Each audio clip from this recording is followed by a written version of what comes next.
Good morning friends आज है 6 सितंबर और आज हम चर्चा करेंगे 6 सितंबर के जितने भी करंट अफेयर के क्वेश्चन बनते हैं उन सभी का।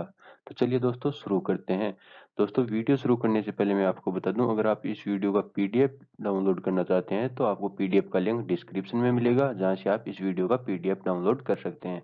और दोस्तों साथ में आपको मिलेगा टेलीग्राम चैनल का लिंक, जहाँ से आप हमारे टेलीग्राम चैनल को ज्वाइन कर सकते हैं। वहां आप सारे पीडीएफ एक साथ प्राप्त कर सकेंगे और वहां से एक साथ डाउनलोड भी कर सकेंगे, वो भी फ्री ऑफ कॉस्ट, यानी पूरी कॉस्ट है, एकदम फ्री रहेगी पीडीएफ्स की। तो चलिए दोस्तों शुरू करते हैं। दोस्तों पहला क्वेश्चन है आज का, हाल ही में किस देश की नौसेना को सबसे बड़ी नौसेना घोषित किया गया है? तो दोस्तों इसका राइट आंसर हो जाएगा चीन।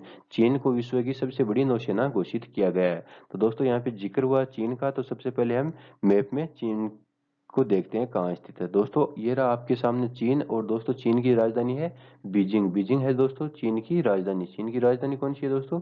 बीजिंग। बीजिंग है जो चीन की राजधानी है। और दोस्तों चीन के राष्ट्रपति कौन है? Xi Jinping. और दोस्तों चीन के प्रधानमंत्री ली कंचियांग है जो चीन के प्रधानमंत्री, और चीन में मंदारिन भाषा बोली जाती है। मंदारिन भाषा बोली जाती है। और दोस्तों चीन की मुद्रा है रेनमिन बी, है जो चीन की मुद्रा है। दोस्तों आपको कई जगह युआन भी देखने को मिलेगा, परंतु युआन भी चीन की ही मुद्रा है, परंतु उसको जिस प्रकार से भारत की मुद्रा है रुपया, और उसका छोटा पार्ट है रुपये का पैसा, तो उसी प्रकार रेनमिन का एक पार्ट है युआन। तो दोस्तों इतनी जानकारी आपको चीन के बारे में रखनी है। इसके अलावा दोस्तों हाल ही में चीन ने कैलाश मानसरोवर के पास है जो मिसाइल लॉन्च स्थल स्थापित किया है, जिसके कारण भारत को बहुत ज्यादा तकलीफ हुई है, और भारत ने इसका कड़ा विरोध भी किया है। आपको पता ही होगा भारत और चीन के रिलेशन है अभी बहुत ही ज्यादा खराब सिचुएशन में चल रहे हैं। इसके अलावा दोस्तों भारत और चीन है वो हैंड टू हैंड युद्धाभ्यास, हैंड इन हैंड युद्धाभ्यास का आयोजन करते हैं, यानी भारत और चीन के मध्य हैंड इन हैंड युद्धाभ्यास आयोजित होता है। तो दोस्तों बहुत ही जल्द एक मैं वीडियो अपलोड कर दूंगा, जिसमें सारे जो युद्धाभ्यास हैं किन किन देशों के साथ किए जाते हैं वो आपको मिल जाएंगे एक जल्द ही एक वीडियो के अंदर। तो दोस्तों इतनी जानकारी आपको चाइना के बारे में रखनी है। तो चलिए दोस्तों बढ़ते हैं हम नेक्स्ट क्वेश्चन की ओर। दोस्तों नेक्स्ट क्वेश्चन है, सरकार राष्ट्रीय जनजातीय अनुसंधान संस्थान कहाँ स्थापित करेगी? तो दोस्तों इसका राइट आंसर हो जाएगा दिल्ली के अंदर सरकार है जो राष्ट्रीय जनजातीय अनुसंधान स्थापित संस्थान स्थापित करेगी। तो दोस्तों यहाँ पे जिक्र हुआ है दिल्ली का, तो देखते हैं दोस्तों दिल्ली कहाँ स्थित है।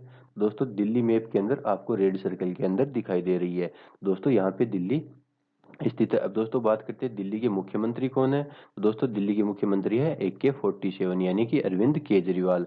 और दोस्तों दिल्ली की एक केंद्र शासित प्रदेश है, तो दोस्तों दिल्ली के अंदर उपराज्यपाल कौन है? दोस्तों दिल्ली के उपराज्यपाल है अनिल बैजल है, दिल्ली के उपराज्यपाल है। तो दोस्तों ये तो जानकारी हो गई दिल्ली की। अब दोस्तों दिल्ली के थोड़ी इतिहास की बात करते हैं। दोस्तों जॉर्ज पंचम ने 11 दिसंबर 1911 को दिल्ली को राजधानी घोषित करने का ऐलान किया था, या दिल्ली को राजधानी बनाने की घोषणा की थी।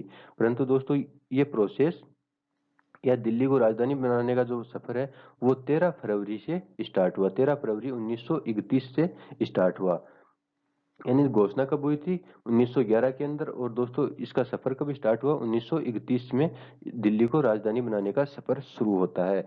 इसके अलावा दोस्तों कुतुबुद्दीन ऐबक है जो 1206 में दिल्ली के शासक, प्रथम मुस्लिम शासक बने थे। यानी दोस्तों दिल्ली पर प्रथम मुस्लिम शासक का अधिकार कब हुआ? 1206 में। और दोस्तों कौन थे दिल्ली के प्रथम मुस्लिम शासक? कुतुबुद्दीन ऐबक। और ये तो दोस्तों आपको इतनी जानकारी तो रखनी है दिल्ली के बारे में। और दोस्तों राष्ट्रीय जनजातीय मंत्री कौन है? अर्जुन मुंडा है जो राष्ट्रीय जनजातीय मंत्री हैं। तो दोस्तों इतनी जानकारी आपको इस क्वेश्चन के बारे में और रखनी है। तो चलिए दोस्तों बढ़ते हैं नेक्स्ट क्वेश्चन की ओर।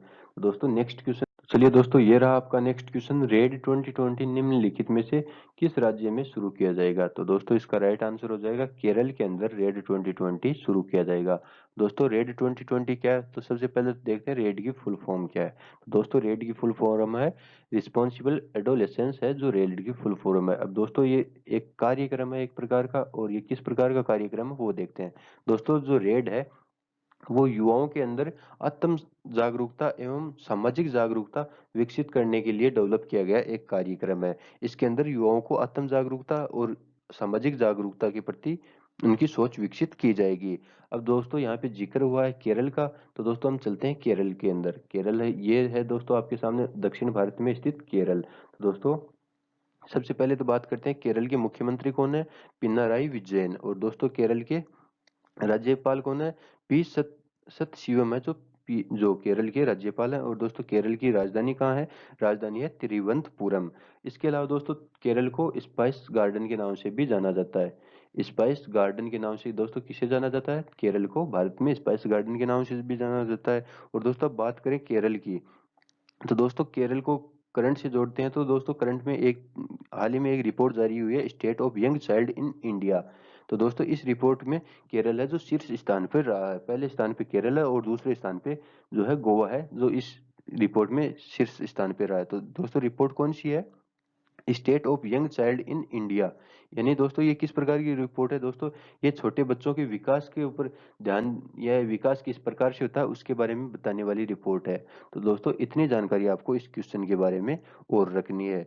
इसके अलावा दोस्तों केरल का जो हाई कोर्ट है वो कहाँ स्थित है दोस्तों, केरल का हाई कोर्ट केरल के अंदर ही स्थित है। तो दोस्तों इतनी जानकारी आपको इस क्वेश्चन से रिलेटेड रखनी है। तो चलिए दोस्तों बढ़ते हैं नेक्स्ट क्वेश्चन की ओर। दोस्तों नेक्स्ट क्वेश्चन है अपना, हाल ही में निम्नलिखित में से किस राष्ट्रीय उद्यान के विस्तार को मंजूरी दी गई है। दोस्तों अभी हाल ही में एक राष्ट्रीय उद्यान के विस्तार को मंजूरी दी गई है। तो दोस्तों वो कौन सा है, काजीरंगा राष्ट्रीय उद्यान है, उसके विस्तार को मंजूरी दी गई है। तो इसका राइट आंसर हो जाएगा दोस्तों काजीरंगा राष्ट्रीय उद्यान। तो चलिए दोस्तों काजीरंगा राष्ट्रीय उद्यान के अंदर हम भ्रमण करने के लिए चलते हैं। तो दोस्तों ये रहा काजीरंगा राष्ट्रीय उद्यान। तो दोस्तों काजीरंगा राष्ट्रीय उद्यान है जो असम राज्य का एक राष्ट्रीय उद्यान है। ये उद्यान एक सींग वाले गेंडे के लिए विश्व में प्रसिद्ध है। दोस्तों किसके लिए प्रसिद्ध है, ये एक सींग वाले गेंडे के लिए प्रसिद्ध है। आप यहाँ पे देख सकते हो, एक सींग वाले गेंडे के लिए ये प्रसिद्ध है।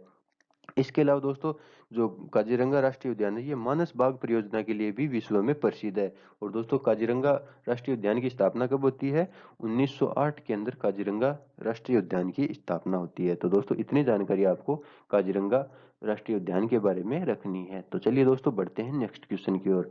दोस्तों नेक्स्ट क्वेश्चन है, 26वां अंतर्राष्ट्रीय शिक्षक दिवस कब आयोजित किया जाएगा, या कब आयोजित होगा। तो दोस्तों इसका राइट आंसर हो जाएगा 5 अक्टूबर को 26वां अंतर्राष्ट्रीय शिक्षक दिवस आयोजित होगा। तो दोस्तों अब इसकी बात करते हैं 5 अक्टूबर के बारे में और अंतर्राष्ट्रीय शिक्षक दिवस के बारे में। दोस्तों संयुक्त राष्ट्र द्वारा 1994 से हर वर्ष है जो अंतर्राष्ट्रीय शिक्षक दिवस का आयोजन होता है। दोस्तों अब ये 5 अक्टूबर को ही क्यों मनाया जाता है, और अंतर्राष्ट्रीय शिक्षक, चलो हमने 5 सितंबर को भारतीय शिक्षक दिवस तो मना लिया, अब अंतर्राष्ट्रीय शिक्षक दिवस से क्या तात्पर्य है। तो दोस्तों 1966 में यूनेस्को एवं अंतर्राष्ट्रीय श्रम संगठन के अध्यापकों की स्थिति पर एक चर्चा हुई थी। यानी जो 1966 के अंदर एक चर्चा हुई थी 5 अक्टूबर 1966 को, उसके अंदर अध्यापकों की जो स्थिति थी उसके ऊपर चर्चा की गई थी। और इस बैठक को याद करने के लिए ही प्रतिवर्ष है जो 1994 से अंतर्राष्ट्रीय शिक्षक दिवस का आयोजन किया जाता है। तो दोस्तों इतनी जानकारी आपको अंतर्राष्ट्रीय शिक्षक दिवस के बारे में रखनी है। तो चलिए दोस्तों बढ़ते हैं नेक्स्ट क्वेश्चन की ओर। दोस्तों नेक्स्ट क्वेश्चन है, हाल ही में किस राज्य ने धरोहर विधेयक पारित किया है। तो दोस्तों इसका राइट आंसर हो जाएगा असम राज्य ने धरोहर विधेयक पारित किया है। तो दोस्तों असम राज्य ने कौन सा विधेयक पारित किया है, धरोहर विधेयक है जो असम राज्य द्वारा पारित किया गया है। तो चलिए दोस्तों हम चलते हैं असम के अंदर। तो दोस्तों ये रहा आपके पूर्व की साइड में असम, भारत के पूर्वोत्तर राज्यों में से एक है असम। और तो दोस्तों असम की राजधानी कहाँ है, दिसपुर। और दोस्तों असम के राज्यपाल जगदीश मुखी और मुख्यमंत्री सर्बानंद सोनोवाल हैं जो असम के मुख्यमंत्री हैं। तो दोस्तों यहाँ पे आपको एक ध्यान रखने वाली बात है, असम का जो हाई कोर्ट है वो कहाँ पे है दोस्तों, गुवाहाटी में। गुवाहाटी के अंदर असम हाई कोर्ट स्थित है। तो दोस्तों ये यहाँ पे इंपॉर्टेंट क्वेश्चन बन जाता है आपके लिए। इसके अलावा दोस्तों हम बात करते हैं करंट की। तो दोस्तों करंट में असम सरकार ने ब्रह्मपुत्र नदी के किनारे देश का सबसे लंबा रिवर रोपवे यानी नदी रोपवे का निर्माण किया है, जिसकी लंबाई 1.8 किलोमीटर है। यानी 1.8 किलोमीटर है जो लंबा नदी रोपवे का निर्माण असम के अंदर किया गया है। और किस नदी के अंदर ऊपर किया गया है दोस्तों, ये ब्रह्मपुत्र नदी के ऊपर इसका निर्माण किया गया है। तो चलिए दोस्तों इतनी जानकारी आपको इस क्वेश्चन के बारे में और असम के बारे में रखनी है। तो दोस्तों बढ़ते हैं अपने नेक्स्ट क्वेश्चन की ओर। तो दोस्तों नेक्स्ट क्वेश्चन है, हाल ही में किस राज्य ने संयम योजना को फिर से शुरू करने का निर्णय लिया है, फिर से शुरू किया है। तो दोस्तों इसका राइट आंसर हो जाएगा असम राज्य ने ही संयम योजना को फिर से शुरू किया है। दोस्तों अब बात करते हैं संयम राज्य की। तो दोस्तों सॉरी संयम योजना की। तो दोस्तों संयम योजना है तो असम सरकार ने 2 लाख युवाओं को स्व रोजगार देने के लिए इस योजना की शुरुआत की है। एंड दोस्तों जो संयम योजना है ये असम के जो युवा हैं उनको 2 लाख युवाओं को स्वरोजगार स्वरोजगार देने के लिए शुरू किया गया है। स्वरोजगार, एक सेकंड दोस्तों, स्वरोजगार देने के लिए शुरू किया गया है दोस्तों ये इस योजना का। अब दोस्तों ये योजना है, इसकी फुल फॉर्म देख लेते हैं। तो दोस्तों इस योजना की फुल फॉर्म है स्वामी विवेकानंद असम युवा सशक्तिकरण योजना। दोस्तों इसकी फुल फॉर्म क्या है? स्वामी विवेकानंद असम युवा सशक्तिकरण।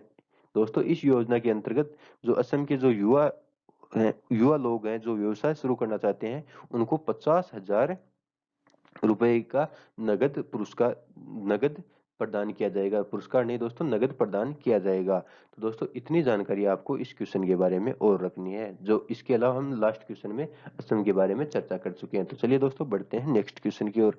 तो दोस्तों नेक्स्ट क्वेश्चन है, हाल ही में किस देश के राष्ट्रपति के अधिकारों को बढ़ाए जाने पर विचार किया जा रहा है? यानी किस देश के राष्ट्रपति के जो अधिकार है उनको बढ़ाए जाने पर विचार किया जा रहा है। दोस्तों मैंने आपको कई बार बताया कि जो करंट का क्वेश्चन होता है वो वहीं से बनता है जहां से उस क्वेश्चन का या तो डायरेक्टली और इनडायरेक्टली इंडिया से महत्व हो या फिर इंडिया से उसका कोई ना कोई सामरिक महत्व रखता हो वो क्वेश्चन। तो दोस्तों इसका राइट आंसर तो हो जाएगा श्रीलंका। अब इसको देखते हैं ये भारत से कैसे रिलेटेड है। तो दोस्तों भारत में भी पहले जो राष्ट्रपति के अधिकारों को घटाया जा चुका है, इसलिए 43 से 44 संविधान संशोधन के बारे में आपको पूछा जा सकता है भारत से रिलेटेड। और वर्तमान में तो श्रीलंका इसका राइट आंसर हो गया। तो चलिए दोस्तों अभी चलते हैं हम श्रीलंका। तो दोस्तों ये रहा आपके सामने श्रीलंका। आप अभी वर्तमान में भ्रमण कर रहे हो श्रीलंका का। दोस्तों श्रीलंका है जो भारत के सबसे दक्षिण में स्थित है। दोस्तों श्रीलंका है उसकी अगर हम बात करें तो श्रीलंका में 20वां संविधान संशोधन करने जा रही है। और दोस्तों श्रीलंका की जो प्रधानमंत्री हैं महिंद्रा राजपक्षे, उन्होंने चौथी बार है जो श्रीलंका के प्रधानमंत्री पद के रूप में शपथ ली है। तो दोस्तों ये तो जानकारी हो गई थोड़ी सी करंट की श्रीलंका के। अब दोस्तों बात करते हैं श्रीलंका के राष्ट्रपति कौन है। तो दोस्तों राष्ट्रपति हैं श्रीलंका की गायतोबा राजपक्षे। और दोस्तों श्रीलंका की राजधानी की बात करते हैं तो दोस्तों श्रीलंका की राजधानी कहाँ है? तो दोस्तों श्रीलंका की राजधानी है श्री जयवर्धनपुरा कोटे। यानी दोस्तों महिला जयवर्धने का ही पड़ोसी या भाई का नाम होगा, तो ऐसा नहीं है दोस्तों। ये स्थान का नाम है श्री जयवर्धनपुरा है। श्री जयवर्धनपुरा कोटे है जो श्रीलंका की राजधानी है। दोस्तों आपने कई बार सुना होगा कि कोलंबो, कोलंबो श्रीलंका की राजधानी। तो दोस्तों ये पहले हुआ करती थी कोलंबो जो श्रीलंका की राजधानी, पूर्व राजधानी है श्रीलंका की कोलंबो। वर्तमान में कौन सी है दोस्तों? वर्तमान में है श्री जयवर्धनपुरे कोट्टे। तो दोस्तों इतनी जानकारी तो होगी श्रीलंका की। अब दोस्तों हम बात करते हैं भारत और श्रीलंका के दोनों के एक साथ। तो दोस्तों भारत और श्रीलंका को पंबन द्वीप अलग करता है। कौन सा द्वीप अलग करता है दोस्तों? पंबन द्वीप है जो भारत और श्रीलंका को अलग करता है। दोस्तों ये तो बात होगी द्वीप की। अब बात करते हैं दोस्तों कौन सी खाड़ी भारत और श्रीलंका को अलग करती है। तो दोस्तों मन्नार की खाड़ी, मन्नार की खाड़ी है जो भारत और श्रीलंका को एक दूसरे से अलग करती है। और दोस्तों अब बात करते हैं जल संधि की। कौन सी जल संधि भारत और श्रीलंका को अलग करती है? तो पाक जल संधि है जो भारत और श्रीलंका को एक दूसरे से अलग करती है। इसके अलावा दोस्तों भारत और श्रीलंका के मध्य आदम ब्रिज या जिसे आदम पुल कहते हैं या फिर राम सेतु स्थित है, जिसकी पुष्टि किसने की है दोस्तों? नासा के द्वारा, जिसकी पुष्टि 2018 के अंदर की गई है। यानी 2018 के अंदर नासा ने पुष्टि की कि भारत और श्रीलंका के मध्य राम सेतु और उसके अन्य नाम है आदम ब्रिज और आदम पुल है जो स्थित है भारत और श्रीलंका के मध्य। तो दोस्तों इतनी जानकारी आपको श्रीलंका के रूप में और भारत से रिलेटेड रखनी है। तो चलिए दोस्तों बढ़ते हैं नेक्स्ट क्वेश्चन की ओर। दोस्तों नेक्स्ट क्वेश्चन है, हाल ही में किस राज्य ने नई सूचना उद्योग प्रौद्योगिकी नीति को मंजूरी दी है? तो दोस्तों इसका राइट आंसर हो जाएगा कर्नाटक ने नई सूचना प्रौद्योगिकी नीति को मंजूरी दी है। तो चलिए दोस्तों चलते हैं अब कर्नाटक के अंदर। तो दोस्तों ये रहा भारत के दक्षिण में स्थित कर्नाटक। दोस्तों कर्नाटक है की राजधानी बेंगलुरु है और कर्नाटक के राज्यपाल वजुभाई वाला। और दोस्तों कर्नाटक के मुख्यमंत्री कौन है? तो दोस्तों कर्नाटक के मुख्यमंत्री है बीएस येदियुरप्पा। और दोस्तों कर्नाटक में भारत का पहला जीवित पाक जीवित पाक संग्रहालय स्थित है। इसके अलावा दोस्तों अंतरिक्ष यात्री प्रशिक्षण केंद्र भी कर्नाटक के अंदर ही स्थापित किया जाएगा। और दोस्तों हाल ही में कर्नाटक सरकार ने बुनकरों को राहत देने के लिए नेकर सम्मान योजना शुरू की। कौन सी योजना दोस्तों? नेकर सम्मान योजना शुरू की गई, जो लॉकडाउन के अंदर की गई थी। तो दोस्तों इतनी जानकारी आपको कर्नाटक से रिलेटेड और रखनी है। तो चलिए दोस्तों बढ़ते हैं नेक्स्ट क्वेश्चन की ओर। दोस्तों नेक्स्ट क्वेश्चन है, इंडो पैसिफिक रणनीति किस देश के द्वारा लॉन्च की गई है? तो दोस्तों इसका राइट आंसर हो जाएगा जर्मनी के द्वारा इंडो पैसिफिक रणनीति लॉन्च की गई है। तो दोस्तों और ये किस देश के साथ लॉन्च की गई है? तो दोस्तों ये भारत के साथ लॉन्च की गई है, भारत के साथ लॉन्च की गई है। तो चलिए दोस्तों अब चलते हैं हम जर्मनी के अंदर। तो दोस्तों ये रही जर्मनी और जर्मनी की राजधानी है बर्लिन। बर्लिन क्या है दोस्तों? जर्मनी की राजधानी। दोस्तों जर्मनी भारत के साथ है जो चाइना को काउंटर करने के लिए इंडो पैसिफिक रणनीति को लॉन्च किया है। यानी चाइना को, जो इंडो पैसिफिक क्षेत्र में चाइना का जो बढ़ता हुआ प्रभाव है उसको रोकने के लिए भारत भारत के साथ जर्मनी ने इंडो पैसिफिक रणनीति को लॉन्च किया है। और दोस्तों जर्मनी के राष्ट्रपति कौन है? फ्रैंक वॉल्टर स्टेनमेयर हैं जो जर्मनी के राष्ट्रपति हैं। और दोस्तों जर्मनी के जो चांसलर है, चांसलर कौन है? जर्मनी की chancellor Angela Merkel. Angela Merkel है जो जर्मनी की चांसलर है। तो दोस्तों इतनी जानकारी आपको इस क्वेश्चन के बारे में और रखनी है। तो दोस्तों अब बढ़ते हैं हमारी नेक्स्ट जो सीरीज है आज की सुर्खियों में। तो दोस्तों सुर्खियों की बात करें तो भारत के पी इयान ने जीता world open online chess tournament. WHO ने कोविड-19 के उपचार के लिए स्टेरॉयड दवाओं के उपयोग की सिफारिश की है। उपराष्ट्रपति वेंकैया नायडू ने state of the young child in India की रिपोर्ट जारी की, जिसमें हमने चर्चा की थी वीडियो के अंदर कि टॉप पे कौन कौन सा स्टेट रहा है और सेकंड नंबर पे कौन सा स्टेट है। तो दोस्तों आप मुझे कमेंट बॉक्स में बताना कि कौन सा स्टेट इसमें टॉप पर है। दोस्तों नेक्स्ट है, उत्तर प्रदेश में कुपोषित परिवारों को मुख्यमंत्री निराश्रित या बेसहारा गोवंश सहभागिता योजना के तहत गाय देने का निर्देश दिया गया है। निधि कार्यक्रम के तहत इंटरप्रेन्योर्स इन रेजिडेंस कार्यक्रम को लॉन्च किया गया है। मानसून सत्र में प्रश्नकाल और शून्यकाल पर प्रतिबंध लगा दिया गया है। यानी लोकसभा और राज्यसभा में मानसून सत्र के दौरान प्रश्नकाल और शून्यकाल पर प्रतिबंध लगा दिया है कोविड-19 के कारण। हरिकेन नाना मध्य अमेरिकी देश बेलीज के तट से टकराया। हरिकेन नाना है जो एक चक्रवात है। अंतर्राष्ट्रीय चैरिटी दिवस 5 सितंबर को मनाया जाता है। पंजाब सरकार ने लॉन्च की आई रखवाली ऐप। और संयुक्त राष्ट्र पर्यावरण कार्यक्रम ने लॉन्च की the little book of green nuts नामक बुक। यानी ये आज की सुर्खियां रही। दोस्तों आज की सुर्खियों में ये इन सब का जिक्र हुआ या इन सब की चर्चा हुई। तो दोस्तों अगर आपको वीडियो अच्छा लगे तो लाइक कीजिए, शेयर कीजिए और फटाफट से चैनल को सब्सक्राइब कर लीजिए ताकि आपको आने वाले वीडियोस के नोटिफिकेशन सबसे पहले प्राप्त हो। तो दोस्तों आज की वीडियो में बस इतना ही, मिलते हैं नेक्स्ट वीडियो में, तब तक के लिए जय हिंद, जय भारत, वंदे मातरम दोस्तों।